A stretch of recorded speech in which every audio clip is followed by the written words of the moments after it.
പുഴയിലൂടെയോ തോട്ടിലൂടെയോ ഒഴുകി വരുന്ന തേങ്ങ എടുക്കുന്നതിന്റെ ഇസ്ലാമിക വിധി എന്ത്? ഉടമസ്ഥൻ ചോദിച്ചു വരില്ല എന്നുറപ്പുള്ള ഒറ്റപ്പെട്ട ഒന്നോ രണ്ടോ തേങ്ങകൾ നമുക്ക് എടുക്കാവുന്നതാണ്. എന്നാൽ ഒരുപാട് തേങ്ങകൾ ഒഴുകി വരുമ്പോൾ അത് ശേഖരിച്ച് വിൽക്കുന്നതിന് മുൻപ് പള്ളിയിലോ അങ്ങാടിയിലോ അല്ലെങ്കിൽ പൊതുസ്ഥലത്തോ വെച്ച് സമൂഹത്തിന് മുമ്പാകെ അത് പ്രദർശിപ്പിക്കണം. ഇനി വാട്സപ്പ് ഗ്രൂപ്പുകളിലായാലും പ്രശ്നമല്ല. കാരണം അതെല്ലാം ഒരു പക്ഷേ ഒരു തോട്ടത്തിൽ നിന്നോ അല്ലെങ്കിൽ ഒരു ഗോഡൌണിൽ നിന്നോ ആയിരിക്കാമെന്നത്. അഥവാ ഒരു സാധ്യതയെങ്കിലും ഉണ്ട് ഉടമസ്ഥൻ തിരിച്ചു ചോദിച്ചു വരാൻ. എന്നിട്ടും ഒരു പ്രതികരണവും ലഭിച്ചിട്ടില്ലെങ്കിൽ നമുക്ക് വിൽക്കാവുന്നതാണ്. ആ പണം നമുക്ക് എടുക്കാമെങ്കിലും ഏറ്റവും നല്ലത് പാവങ്ങൾക്ക് ദാനം ചെയ്യലാണ്. നിങ്ങൾ ഇതെന്ത് തേങ്ങ ഈ പറയണേ?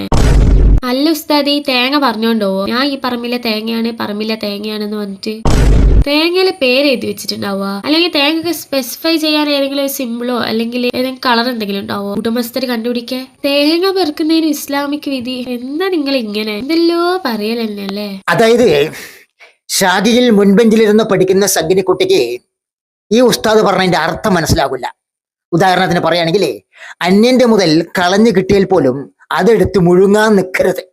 അത് പരമാവധി ആ അന്യനെ ആരുടെ മുതലാണോ അവരെ അറിയിക്കാൻ ശ്രമിക്കുക. എന്നിട്ടും അദ്ദേഹം അറിഞ്ഞില്ലെങ്കിൽ അതെടുത്ത് മുഴുങ്ങാൻ നിൽക്കരുത്, പാവപ്പെട്ടവർക്ക് കൊടുക്കുക എന്നാണ് ആ ഉസ്താദ് പഠിപ്പിക്കുന്നത്. ഇത് മദ്രസകളിൽ പഠിപ്പിക്കുന്നതാണ്. ആ ഉസ്താദ് പറഞ്ഞത് മുസ്ലിങ്ങളോടാണ്, സംഗിനിക്കുട്ടിയോടല്ല.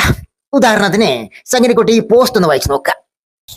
സംഗിനിക്കുട്ടി ആ പോസ്റ്റ് ഒന്ന് ശ്രദ്ധിച്ച് വായിക്കണം കേട്ടാ. യുവതി ആക്രിക്കിട്ട പെട്ടിയിൽ 11 ലക്ഷത്തിന്റെ സ്വർണ്ണാഭരണം സുരക്ഷിതമായി തിരിച്ചേൽപ്പിച്ചു മലപ്പുറത്തുകാരൻ അനീഷ്. ഇത് മദ്രസയിൽ പഠിച്ച ഗുണമാണ്. ഇത് ഷാഗിയിൽ മുൻബെഞ്ചിലിരുന്ന് പഠിക്കുന്ന സംഗിനിക്കുട്ടിക്ക് മനസ്സിലാകില്ല. അതുകൊണ്ടാണ് സംഗിനിക്കുട്ടിക്ക് ആ ഉസ്താദ് പറഞ്ഞതും മനസ്സിലാകാതിരുന്നത്.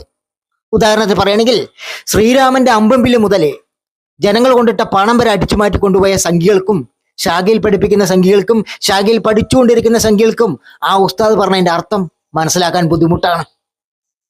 കുട്ടിക്ക് ഇപ്പൊ തിരിഞ്ഞില്ലേ? ശരി.